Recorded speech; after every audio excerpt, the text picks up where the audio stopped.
네, 북한이 미국과 중국의 정상회담을 이렇게 이틀 앞두고 또다시 미사일 도발을 감행했습니다. 합동참모본부는 함경남도 신포 일대에서 발사체가 발사됐다고 이렇게 밝혔습니다. 네, 이번 북한의 도발에 어떤 의미가 있는지 전문가 전화 연결해서 진단해 보겠습니다. 양욱 한국국방안보포럼 수석연구위원 전화로 연결돼 있습니다. 안녕하십니까? 예, 안녕하십니까. 네, 합참 발표에 따르면 조금 전에 이제 불상의 발사체였다가 탄도미사일이라고 이제 확인을 했다고 하는데 어떻게 이렇게 확인이 된 겁니까? 예, 일단은 아마 이제 레이더 탐지나 이런 것들을 통해서 대략 속도라든가 이런 것들을 파악을 했을 거고요. 네. 그래서 어떤 대부분의 어떤 포물선 비행이라든가 이런 것들을 확인하고 탄도 미사일이라고 단정 지은 것이 아닌가 생각이 됩니다. 네, 지난 3월 22일에는 원산 비행장 일대에서 발사를 했는데 이번에는 함경남도 신포에서 발사가 됐거든요. 어떤 곳인지 설명해 주시죠. 예, 일단 신포는 그야말로 북한의 잠수함의 원산지다라고 생각하시면 되겠습니다. 네. 그래서 결국 이 신포에서 발사했다는 건 뭐냐면 SLBM, 그러니까 잠수함 발사 탄도미사일을 발사했을 것이다. 네. 라는 점을 한번 좀 생각해 볼 수가 있겠습니다. 예.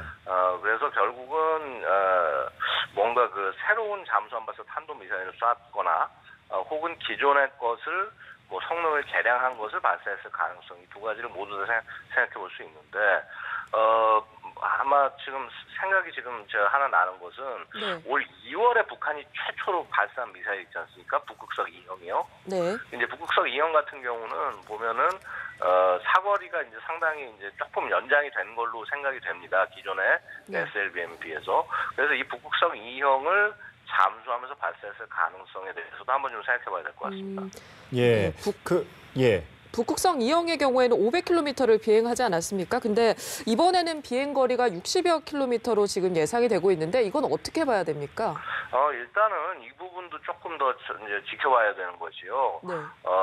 예를 들어서 이게 사거리가 어느 정도 되느냐라고 하는 것들은 이제 어느 고도로 쐈느냐, 그다음에 예를 들어서 이 시험 단계가 과연 능력을 전부 다 검증하는 발사였느냐, 아니면은 예를 들어서 초기 상승 단계만 검증하는 거였느냐 등등 네. 여러 가지 조건에 따라 틀려질 수가 있습니다.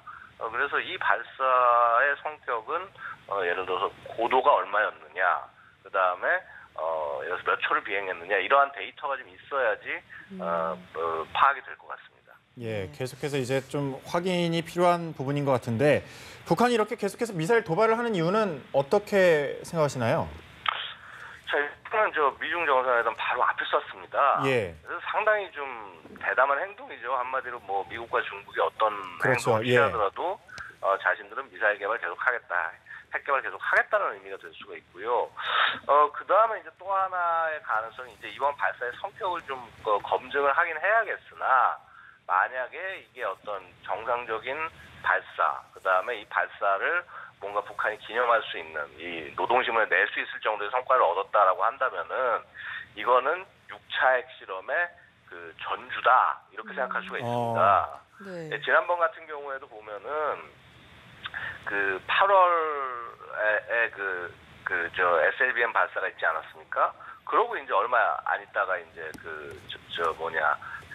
5차 핵실험이 일어났습니다. 그래서 이런 부분들을 생각을 해봤을 때, 네. 이 분명히 핵실험을 위한 전조일 가능성이 있다. 그래서 주시를 해야 된다라고 말씀을 드릴 수 있겠습니다. 네, 좀 4월에 좀 중대한 일이 많은 만큼 핵실험도 우려가 되는 상황인데 공교롭게도 어제 미국 MBC 방송의 앵커가 오산기지에서 라이브 뉴스를 했습니다. 한반도의 불안정한 안보 상황을 미국이 좀 엄중하게 보고 있다, 이렇게 해석해도 됩니까? 네, 그렇습니다. 사실 이제 MBC 라이브 같은 경우는요, 결국 네. 이제 미 군의 협조가 아니면은 그런 방송을 할 수가 없습니다. 네. 그리고 일단 미 군이 협조했다는 건 뭐냐 하면 한마디로 북한의 경고 메시지를 보내는 것이라고 할 수 있습니다. 네. 그러니까 자꾸 지금 이런 식으로 어떤 이런 핵 개발 지속하고 만약 핵실험 추가적으로 실행을 하면은 이러한 전력이 활용될 수 있다. 라는 어떤 경고의 의미라고 볼 수가 있고요. 그래서 결국은 이제 어떤 미국의 지금 최근의 정책적 시도를 봤을 때도 북한의 6차 핵실험을 어떻게 막을까에 굉장히 집중되어 있다라고 볼 수 있습니다. 네. 예. 빠른 시일 내에 그럼 또 다른 도발이 있을 수도 있겠네요, 그럼. 물론입니다. 그래서 예. 예를 들어서 지금 이 발사의 성격을 좀 이렇게 차분히 좀 알아볼 필요가 있다라는 것입니다. 그래서 뭐 예를 들어서 거리가 어떻게 되고 고도가 어떻게 됐다. 그래서 이 단계에서 어느 정도의 성능을 실험한 것이냐. 그다음에 이게 완전한 성능의 검증이라고 한다면은 이제 핵실험으로 연결이 될 수가 있는 것이고요. 완전한 성능 검증이 안 됐다라고 판다면은 추가 발사가 있고 아마 그 다음에 네. 핵실험을 생각해 볼 수 있는 것이고요. 그래서 이번 발사의 성격을 규명하는 것이 좀 중요하다. 지금은 제가 지금 분석할 자료가 없네요. 네, 뭐 지금 이번 발사의 성격을 규명하는 게 중요하다고 하셨는데 지금 한미 연합훈련도 진행 중이고요. 앞으로 이틀 동안 미중 정상회담이 있지 않습니까? 아무래도 이런 분위기를 읽고 북한이 미사일 도발을 했다 이렇게 봐야 되겠죠? 예, 정확한 지적이십니다. 네.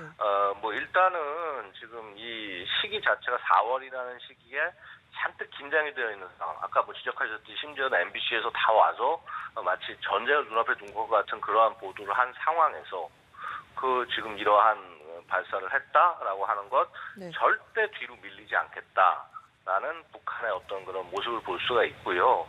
근데 하지만 또 이런 부분이 있습니다. 북한이 굉장히 저렇게 강한 모습을 보이고 있긴 하지만은 네. 결국은 미국과의 정면 대결은 절대 추구하지 않을 것이라고 보여집니다. 그래서 결국은 이제 이런 과정에서 북한이 어떠한 선택을 할지를 좀 지켜볼 필요가 있겠습니다. 역시 말씀하신 대로 이제 배경 부분을 좀 주목해 봐야 될 것 같은데 우리나라도 지금 정권 이행기 아니겠습니까? 이런 도발, 우리나라 대선을 겨냥한 측면도 있을까요?